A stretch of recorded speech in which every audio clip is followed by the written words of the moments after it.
In this episode, we are heading into the Monument Valley area and taking the 27-kilometer loop road through the Monument Valley Navajo Tribal Park.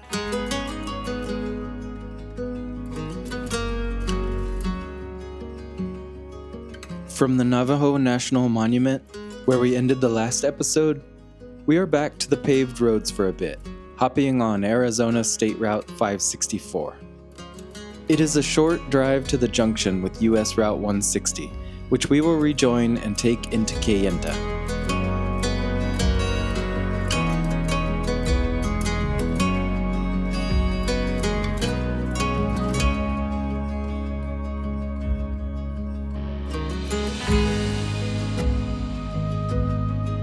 We are really excited about taking the Tribal Park's loop road. I have passed through Monument Valley many times, but not gone on the loop, which a high-clearance vehicle is recommended for. My first ever visit was in 2002, when the road on the north end of Monument Valley wasn't packed with people needing the exact same shot.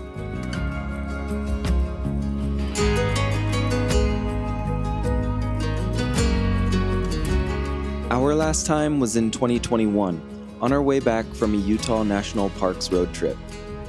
More on that in the next episode when we revisit some fun spots in southern Utah and also enjoy the Valley of the Gods, a road which our little Volvo C30 could not handle.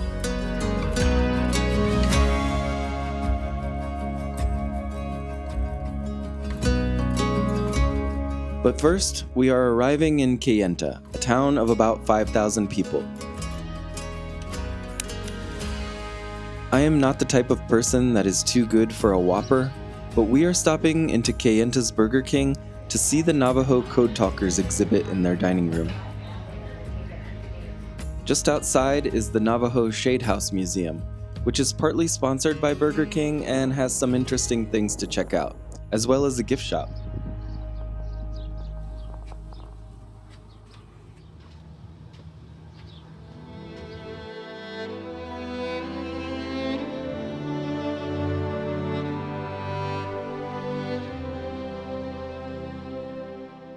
From Kayenta, it is about 35 beautiful kilometers on US Route 163 to get to the entrance of the Monument Valley Navajo Tribal Park. Shortly after leaving town, we start to see the first recognizable sandstone buttes. But like many places in Navajo Nation, just out of sight to those passing by is the dark history of uranium extraction. As we pass through Old Jato chapter, just outside of Monument Valley, a glance at the map of abandoned mines shows an enormous cluster to the west of the highway.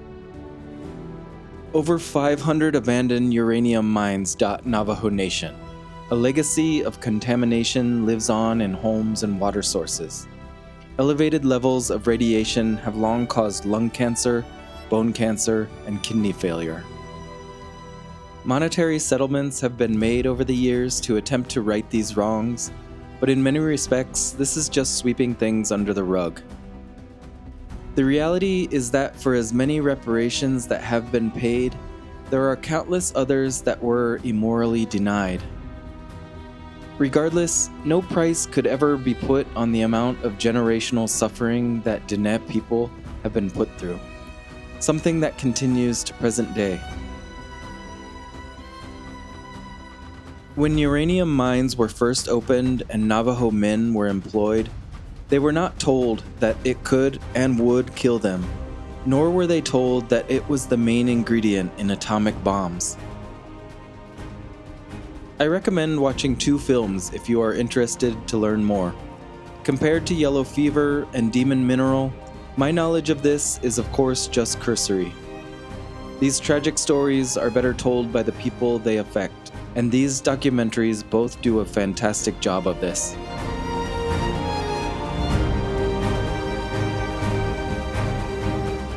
After seeing the post office with a spectacular view, we pay our park entry fees and immediately drop into the long loop drive.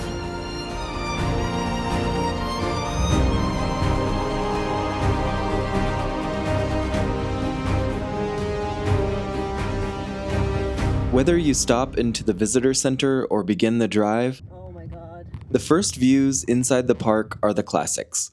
These are the buttes that are recognized throughout the world and even show up in emojis.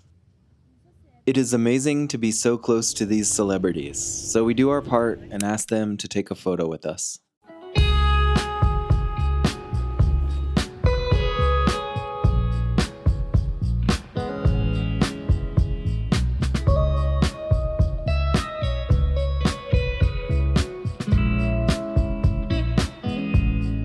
The description, "Where the earth meets the sky," is on the front of the pamphlet they give you upon entry. It immediately makes sense, even without more significant sacred meanings.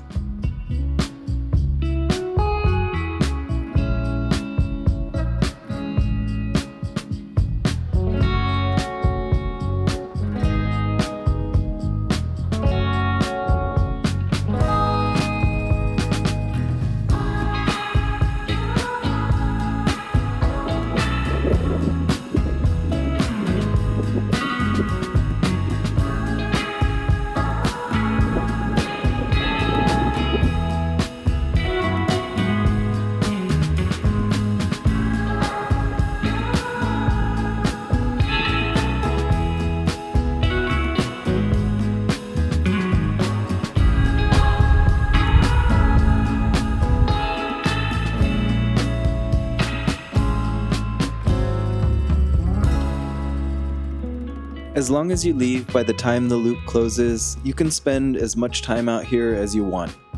The park recommends an hour and a half to 2 hours, but there are so many places to stop and be in awe that more than a minimum should be set aside.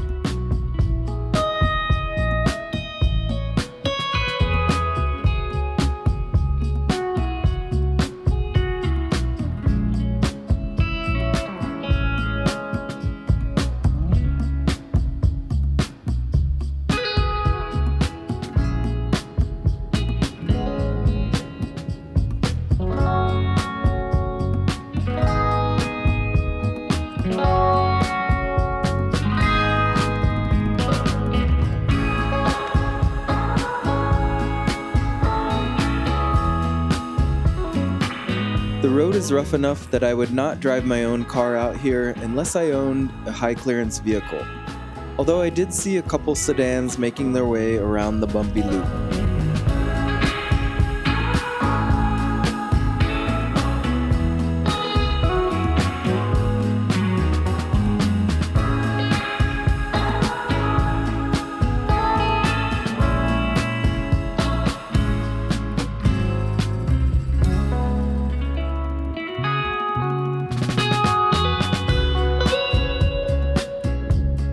Eventually, we almost complete the circuit and come to Artist Point. This lookout spot is very windy, but affords faraway views to the north, including some of the famous buttes you see at the beginning or from Highway 163 in Utah. Monument Valley is an absolutely incredible place and deserves so much more than the drive-bys we have done on previous visits. It is so special to be here amongst these sacred landscapes. Reading about what each butte and mesa means in the histories and origin stories of Diné people is a great companion to simply just looking at the stunning formations.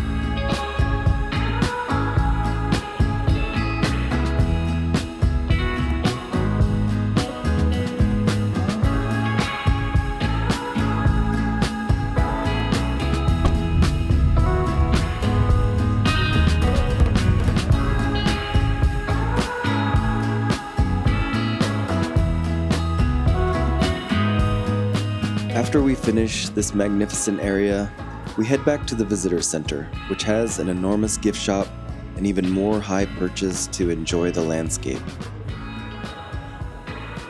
All the people that do not want to take the loop road or do not have a vehicle capable of doing so get to enjoy the park from here.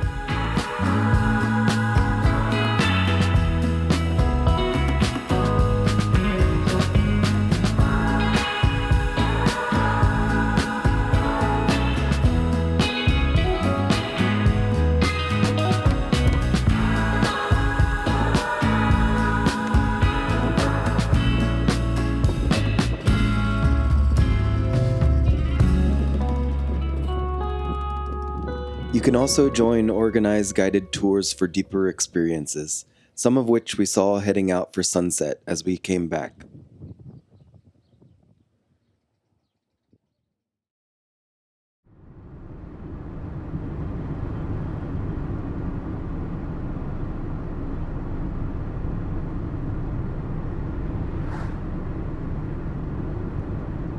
Once we are outside of the tribal park, I want to get one last view from Highway 163 and pull over for a few minutes.